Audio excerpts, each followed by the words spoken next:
Hello everyone, Monique here. Welcome to my first video in my series, Cosplay Basics. In today's video, we are going to be talking about the cosplay basics of EVA Foam, what tools to use with EVA Foam, and how to use EVA Foam. So let's go ahead and get started. So what is EVA Foam and what is it used for?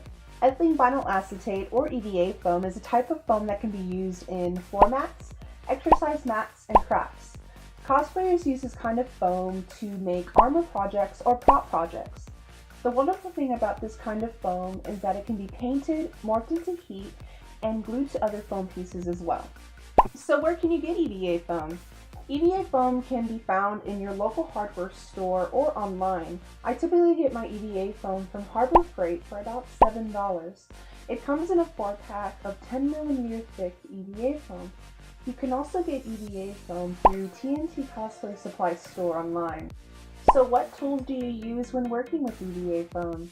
The tools I use when working with EVA foam include an X-Acto knife, a hobby knife, a Dremel, contact cement, and a heat gun. I will be showing you how to use these tools in just a little bit. When using an X-Acto knife, it's always best to have extra blades just in case your X-Acto knife gets dull. Having a hobby knife is helpful when cutting bigger pieces of foam. You can keep the blade sharp by using a sanding stone. To get nice, clean, and sanded edges, it's very important to use a Dremel or any kind of rotary tool. Don't forget to wear goggles to protect your eyes and a mask to protect your lungs from EVA foam dust. To glue foam pieces together, contact cement is used as an adhesive, but make sure to work in a well-ventilated area because the fumes can be toxic. Last but not least, a heat gun can be used to shape your foam and prepare your foam for painting. Now that we talked about what tools to use with EVA foam, I'm going to show you how to use these tools when working with EVA foam. As I mentioned earlier, you always want to use a nice sharp blade on your X-Acto knife when cutting EVA foam. I am going to show you how to cut EVA foam with both a hobby knife and X-Acto knife. Again, hobby knives are helpful when cutting bigger pieces of foam. Firmly put your knife on the foam and glide across. If need be, use your X-Acto knife as well to help.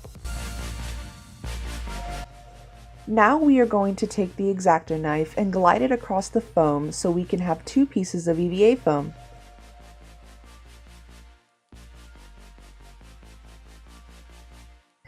It may not cut all the way, and that's okay. Just carefully pull apart from the seam. Now we have two pieces of EVA foam. Now that we have our two pieces, I'm going to show you how to use your rotary tool. Place your rotary tool at a comfortable speed and start sanding those edges. With the help of this tool, it's going to make our edges nice and smooth. As mentioned from earlier, please wear protective goggles and masks when working with the rotary tool, and don't be afraid to get dirty.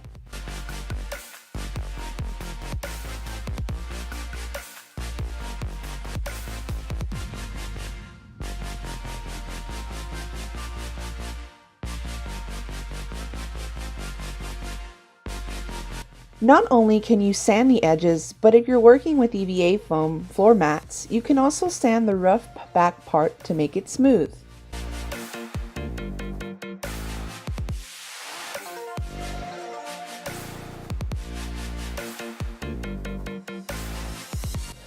Now that the back is smooth, we are going to run our rotary tool at an angle on the edge to create a nice bevel.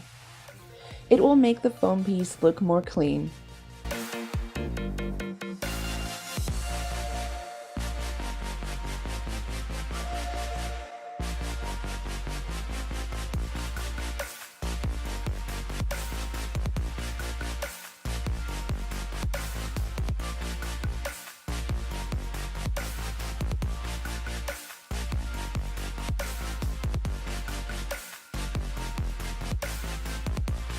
A cool tip and trick when using a rotary tool is that you're able to make screws or drills in your foam work.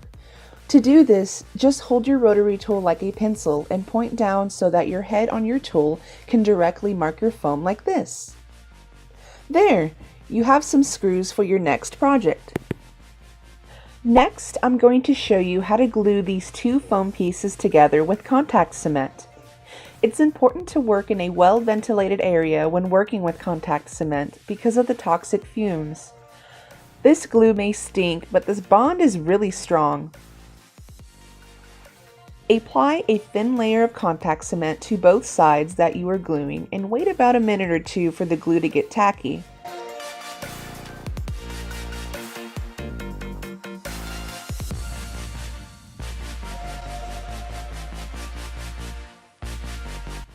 Once tacky, stick the two pieces together and hold firmly until the bond has formed.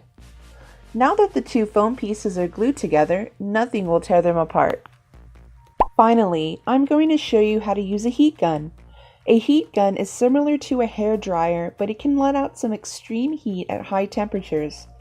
Not only can it shape your foam, but it can open up the foam pores to prepare your project for painting.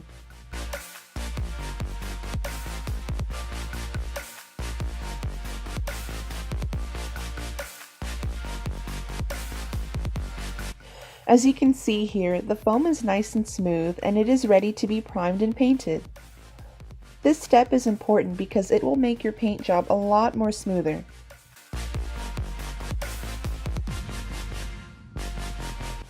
And there you have it! Now that you've learned the cosplay basics of EVA Foam, go out there and make something awesome! Thank you guys so much for watching. If you want to see more cosplay videos like this in the future, feel free to subscribe, like, and comment. I hope to see y'all very soon. Bye!